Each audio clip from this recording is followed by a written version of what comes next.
वर्षा ने अपनी माँ को जैसे तैसे रूम से बाहर निकाला। सॉरी यार, वो मम्मा आ गई थी, वर्षा ने बताया। तुम तो हॉस्टल में रहती हो, तो मम्मा कैसे आई? साहिल ने पूछा। अरे यार, मैं बताना भूल गई थी, मैं घर आई हूँ कुछ दिनों के लिए। ये पहला सच था जो वर्षा ने साहिल से कहा था। ओह अच्छा। Say my hello to uncle and aunty, वो बोला। हाँ और क्या कहूँगी, एक रॉन्ग नंबर ने आपको हाय कहा है। कुछ भी हाँ, वर्षा ने कहा। एक बात बताओ, तुम व्हाट्सअप ज़्यादा यूज़ नहीं करते क्या? कल का लास्ट सीन पड़ा है, वर्षा ने बातों बातों में पूछ ही डाला। करता हूँ जब ज़रूरी हो, थोड़ा बिजी रहता हूँ। तुम अपना व्हाट्सएप नंबर दो ना, जब बात करनी होगी तो मैं मैसेज ड्रॉप कर दूंगा, साहिल ने कहा। मैं फेसबुक व्हाट्सएप कुछ नहीं चलाती। ये आया वर्षा का एक और झूठ। बताओ ना प्लीज़, मुझे भी तुम्हें देखना है। साहिल की हल्की हल्की बेकरारी अब छलकने लगी थी। हमने दिल साफ रखा हुआ है। पता नहीं था कीमत तो सिर्फ चेहरों की होती है। वर्षा को पता था कैसे साहिल के सवालों का जवाब देना है।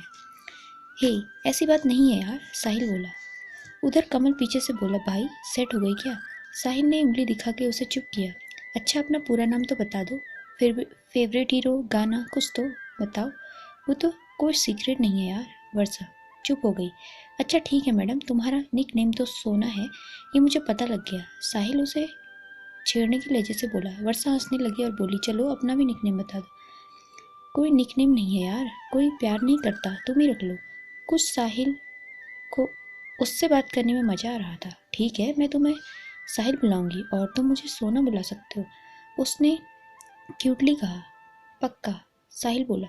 तुम्हें मुझसे दोस्ती करनी है ना, तो बात करते हैं कुछ दिन। अगर ठीक लगा नाम पता सब कुछ बता दूंगी। तब तक अपना फेवरेट गाना सुनाती हूँ। कहते हुए उसने अपने लैपटॉप में गाना ऑन किया। सुन मेरे हम सफ़र, क्या तुझे इतनी सी भी खबर, तेरी सांस चलती जिधर रहूँगा बस वही उम्र भर। साहिल पेन मुंह में लिए उसके साथ गाना सुन रहा था। जो भी था, उसे अब वर्षा से बात करना, उसके साथ रहना, उसके बारे में जानना अच्छा लग रहा था। अच्छा सुनो, मैं चलती हूँ, मम्मा बुला रही है। और हाँ, तुम्हें बात करनी हो तो मुझे फ़ोन कर सकते हो, वर्षा मुस्कुराते हुए बोली।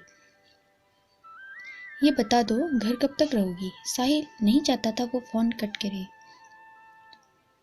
3 वीक का प्लान है, दिन रिटर्न, वो बोली।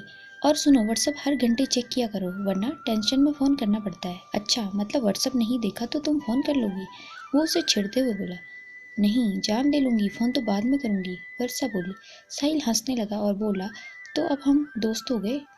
हाँ हो गए, वर्षा मुस्कुराई। वर्षा ने बाय किया और फ़ोन कट किया और उछलते कूदते रूम से बाहर आ गई। इधर साहिल ने देखा, व्हाट्सएप ऑन किया, अपना डीपी देखा और भी हैंडसम वाला पिक डाल दिया। वो ये तो समझ ही गया था वो उसे देख रही है।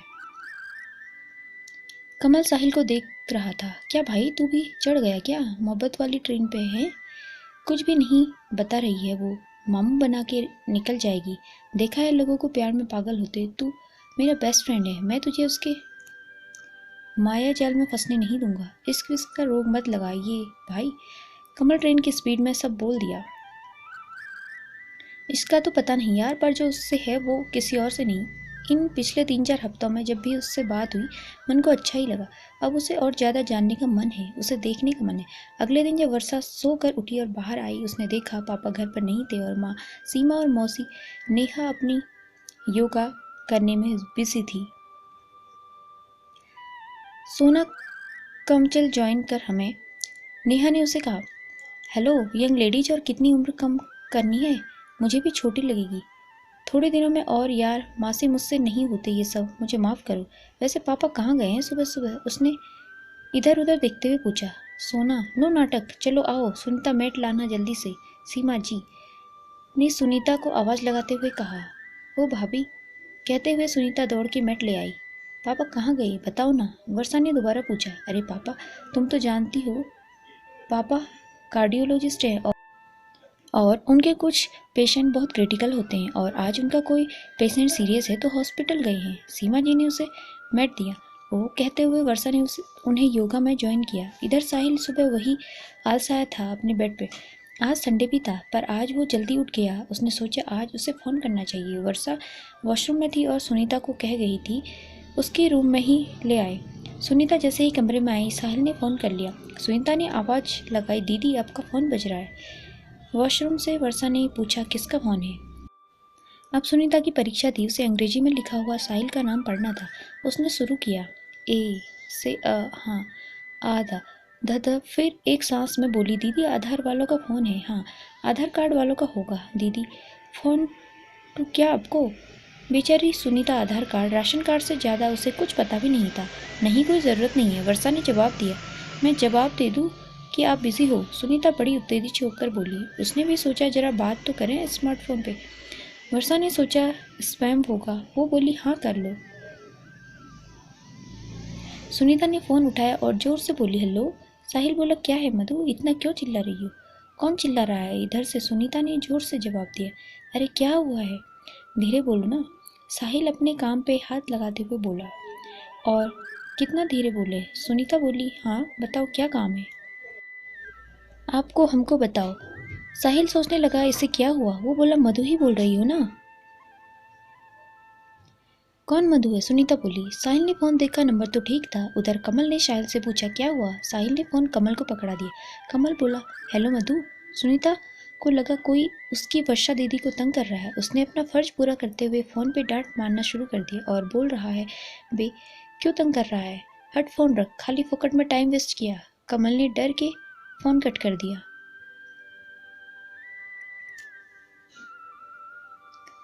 अबे एमकॉम नहीं कर रही है, ये झाड़ू वाली बाई है। क्या हो गया है साहिल, तेरे टेस्ट को? बाई के साथ हम इतने बुरे दिन आ गए क्या हमारे? तेरा बाई के साथ? जो सोच मेरा फ्यूचर क्या होगा।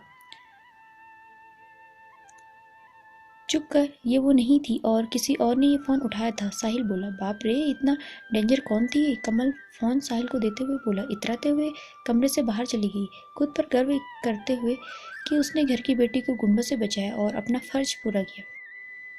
इधर वर्षा को तो पता भी नहीं लगा कि साहिल का फोन था। शाम के टाइम जब वर्षा के पापा डॉक्टर मल्होत्रा जब घर आए, उसने देखा वो बहुत परेशान थे। क्या हुआ पापा, आपका पेशेंट ठीक है अब? वर्षा उनके पास सोफे पर बैठते हुए बोली। सुनीता पानी ले आई। नहीं बेटा, मल्होत्रा जी ने पानी पीते हुए जवाब दिया। क्या हुआ पापा, आप उदास क्यों हो? वर्षा ने उन्हें देखते हुए पूछा। एक छोटा सा बच्चा था, ऑर्गन डेफिशिएंसी की वजह से उसका ट्रांसप्लांट नहीं हुआ था और उसने दम तोड़ दिया। उसके पेरेंट्स की शक्ल दिख रही थी आंखों में। मल्होत्रा जी ने जवाब दिया। पता नहीं क्यों लोग ऑर्गन डोनेशन नहीं करते हैं हमारे यहाँ। मल्होत्रा जी कुछ सोचते हुए बोले, पापा ऑर्गन डोनेशन का फॉर्म मुझे भी डालना था। कई दिनों से सोच रही हूँ, आप मेरी हेल्प करो ना। वर्षा अपने पापा के कंधे पर सर रखते हुए बोली। हाँ बेटा जरूर, अभी थोड़ा परेशान हूँ, अकेले रहना चाहता हूँ, कहते मल्होत्रा जी अपने रूम में चले गए। वर्षा भी अपने रूम में आई। उसने फ़ोन देखा। सुबह का साहिल का कॉल पड़ा था, वो भी अटेंड किया हुआ। यही वो फ़ोन होगा जिस पर सुनीता दीदी ने बात की। राम जाने कितना रायता फैला के गई होगी। उसने तुरंत साहिल को फ़ोन किया। ये साहिल ने कहा, तुमने फ़ोन किया था? वर्षा बोली, हाँ किया था। किसने उठाया था ये बताओ? साहिल अपनी बालकनी में जाते हुए बोला। सुनीता दीदी ने। वो मैडम है हमारे यहाँ, कहते हुए वर्षा हंसने लगी। मामा क्या डेंजर है वो, कितना चिल्लाती हैं, तुम अपना फ़ोन किसी को देती क्यों हो? साहिल बोला, वो ऐसे ही हैं, फालतू के कामों में टांग अड़ाने में मज़ा आता है उनको। वर्षा हंसते हुए बोली। और क्या कर रही थी? साहिल ने पूछा। अभी तो बस कुछ खास नहीं, और तुम? वर्षा ने पूछा।